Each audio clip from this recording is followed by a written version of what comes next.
था और किसी न किसी बड़े सेठ के घर में हाथ मार ही लेता था। गंगुआ की पत्नी ममता उसे कई बार चोरी के लिए मना करती, पर वो अपनी पत्नी की बात नहीं मानता था। तुम्हें कितनी बार कहा है ये चोरी का काम छोड़ दो। अब तो आसपास के मोहल्ले वाली औरतें भी मुझ पर शक करने लगी हैं। वो यही कहती हैं कि तुम्हारा पति तो कोई काम ही नहीं करता, दिन भर सोया रहता है, फिर हमारे घर का गुजारा कैसे चल रहा है। अब मैं उन औरतों को क्या बोलूं कि रात भर तुम चोरी करते हो और दिन में घोड़ी बेचकर सोते हो। कुछ तो शर्म करो। अरे क्यों सुबह सुबह मेरी नींद खराब कर रही है, सोने दे। वैसे भी कल रात चोरी करके कुछ भी हाथ नहीं लगा। मुझे तो लगता है तेरी ही नजर लग गई है। जब देखो मुझे काम के लिए टोकती रहती है। अब मुझे सोने दे, रात को मुझे फिर से चोरी पर निकलना है। गंगुआ रात को चोरी करने निकलता है, पर उस रात भी वो किसी भी घर में चोरी नहीं कर पाता। ऐसे ही कई दिन बीत जाते हैं। गंगुआ परेशान हो जाता है क्योंकि अभी तक उसने कोई भी चोरी नहीं की थी। वो गुस्से में भरा हुआ घर लौट आता है। उसी गांव में मोतीलाल नाम का एक बहुत ही अमीर और लालची व्यापारी रहता था। मोतीलाल दिखावा करने में बहुत ही माहिर था। गांव वालों के सामने वो खूब दान पुण्य करने का दिखावा करता ताकि सब गांव वाले उसकी खूब वाहवाही करें। मालिक, कुछ गांव वाले मिलने आए हैं। हाँ हाँ, उन्हें अंदर भेज दो और सबके लिए चाय पानी का इंतजाम करो। सब गांव वाले मोतीलाल के लिए कुछ न कुछ उपहार लेकर आए थे। अरे अरे, आप सब इतना कुछ ले आए? क्या जरूरत थी इतना कुछ लाने की? सेठ जी, आपने गांव में पानी की नई टंकी लगवाई है, इसलिए गांव वाले उपहार स्वरूप ये थोड़ा बहुत लाए हैं। और ये मेरी तरफ से फसल के नए आम बच्चों के लिए लाया था। अरे तुम सब गांव वालों के काम आना और गांव की सेवा करना ही तो मैं अपना धर्म समझता हूँ। ठीक है, मैं ये रख लेता हूँ। गांव वाले अपने अपने घर चले जाते हैं। मालिक, छोटी सी टंकी लगवाने के बदले इतना सामान फायदे का सौदा है। अरे चुप चुप, दीवारों के भी कान होते हैं। जाकर देख अब कौन आया है, जा। मालिक, शिव मंदिर के पंडित जी आए हैं। जय शिव शंकर पंडित जी। जय शिव शंकर मोतीलाल जी, मंदिर की सेवा कार्य के लिए आपके पास आया हूँ। शिव मंदिर में इस सावन में नया त्रिशूल लगाने का विचार बन रहा है। सोचा आप तो इतना दान पुण्य करते हैं, तो मंदिर में त्रिशूल लगाने का ये शुभ अवसर आपको ही मिलना चाहिए। ये तो बहुत अच्छा किया पंडित जी, जो आपने मुझे ये बात कह दी। मैं तो बहुत समय से ऐसा कोई शुभ कार्य करने का विचार कर ही रहा था। ठीक है, त्रिशूल के लिए जितने भी पैसे लगें आप मुझे बता देना, और त्रिशूल खाली सोने का बना होना चाहिए। मोतीलाल ने पंडित जी को सोने के त्रिशूल के लिए हाँ तो कर दी, पर पंडित जी के जाने के बाद वो सोच विचार में पड़ गए। सोने का त्रिशूल बहुत महंगा आएगा, दिखावा करने के चक्कर में तो मैं लुट ही गया। मोतीलाल ने शिव मंदिर में त्रिशूल लगवा ही दिया। सारे गांव वाले मोतीलाल की वाहवाही करने लगे। मोतीलाल घर लौट आया। उसी रात गंगुआ मोतीलाल के घर चोरी करने घुस गया, पर वो नहीं जानता था कि मोतीलाल जगा हुआ है। मोतीलाल ने गंगुआ को चोरी करते हुए पकड़ लिया। अच्छा, तो तू मेरे घर में चोरी करने आया था? तू नहीं जानता, मेरा नाम मोतीलाल है। मोतीलाल, मेरे घर में चोरी करना असंभव है। मैं दिन के साथ साथ रात में भी जागता हूँ, समझा? लगता है मेरी किस्मत ही खराब है। इतने दिनों बाद चोरी करने का मौका मिला और वो भी पकड़ा गया। अब तो ये सेठ मुझे पुलिस के हवाले कर देगा। आज तक मैं पुलिस के हाथों पकड़ा नहीं गया, आज पहली बार मैं पुलिस के हाथों पकड़ा जाऊंगा। अरे अरे, घबरा क्यों रहा है? घबरा मत, मैं तुझे पुलिस के हवाले नहीं करूंगा, है? पर बदले में तुझे मेरा एक काम करना होगा। हाँ, आप जो भी कहोगे मैं करूंगा, पर मुझे पुलिस के हवाले मत करो।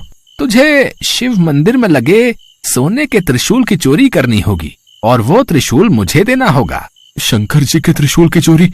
पर हाँ, शंकर जी के त्रिशूल की चोरी।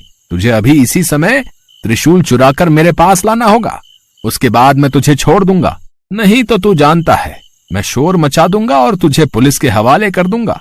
फिर पुलिस तुझे महीनों तक नहीं छोड़ेगी। हाँ ठीक है सेठ जी, मैं अभी जाकर त्रिशूल चुरा कर लाता हूँ। गंगुआ उसी रात शंकर जी के मंदिर जाता है और त्रिशूल को चुराकर सेठ मोतीलाल को दे देता है, पर गंगुआ को उस रात नींद नहीं आती। अगले दिन सुबह पूरे गांव में शोर मच जाता है कि शंकर जी के त्रिशूल की चोरी हो गई है। सुनो जी, तुम्हें पता है शंकर जी के मंदिर से सोने के त्रिशूल की चोरी हो गई है। कहीं ऐसा तो नहीं कि त्रिशूल तुमने चुराया हो? मुझे सच सच बता दो, अगर तुमने ऐसा अनर्थ किया है तो भगवान से क्षमा मांगकर त्रिशूल वापस मंदिर में लगा दो। तुम्हें पता है, कभी कभी तो मुझे ऐसा लगता है तुम्हारे पापों के कारण ही आज तक मैं मां नहीं बन सकी। शायद तुम्हारे पापों की सजा हमें संतान का सुख न मिलकर मिल रही है। ममता रोने लगती है। गंगुआ जब ममता को रोते हुए देखता है तो उसे अपने ऊपर बहुत पश्चाताप होता है और वो ममता को सच सच बता देता है। मुझे माफ कर दो, मैं चोरी करने में इतना अंधा हो गया था कि मैंने भगवान को भी नहीं छोड़ा। मैंने अपने आप को बचाने के लिए शंकर जी के त्रिशूल को चुरा लिया और उस लालची सेठ मोतीलाल को दे दिया। अब मैं क्या करूं ममता? तुम पंडित जी को और गांव वालों को सब सच बता दो। डरो नहीं, सेठ मोतीलाल तुम्हारा कुछ नहीं बिगाड़ पाएगा। मैं तुम्हारे साथ चलती हूँ। गंगुआ मंदिर पहुंचता है। वहां पर गांव वालों की भीड़ लगी थी। सेठ मोतीलाल भी मंदिर में ही खड़ा था। सेठ जी, आपने इतने मन से भगवान शंकर के मंदिर में त्रिशूल लगवाया और देखिए कल रात को चोरी हो गया।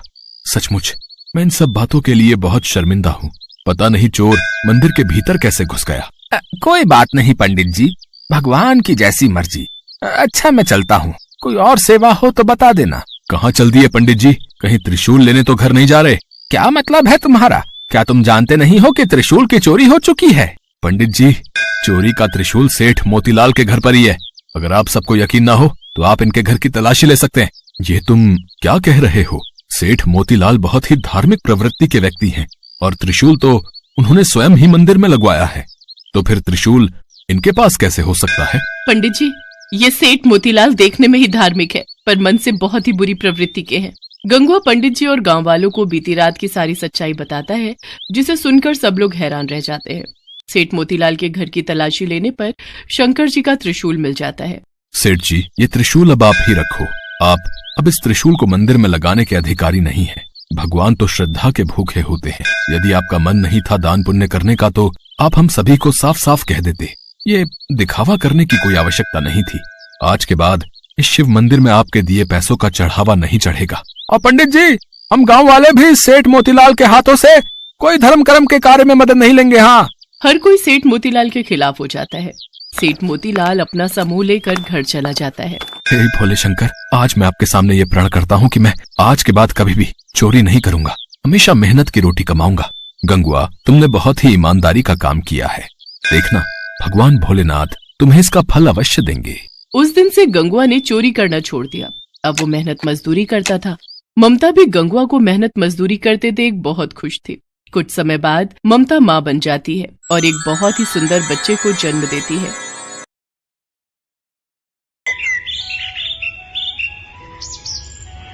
भस्मासुर नामक राक्षस दुनिया का सबसे ताकतवर असुर बनना चाहता था।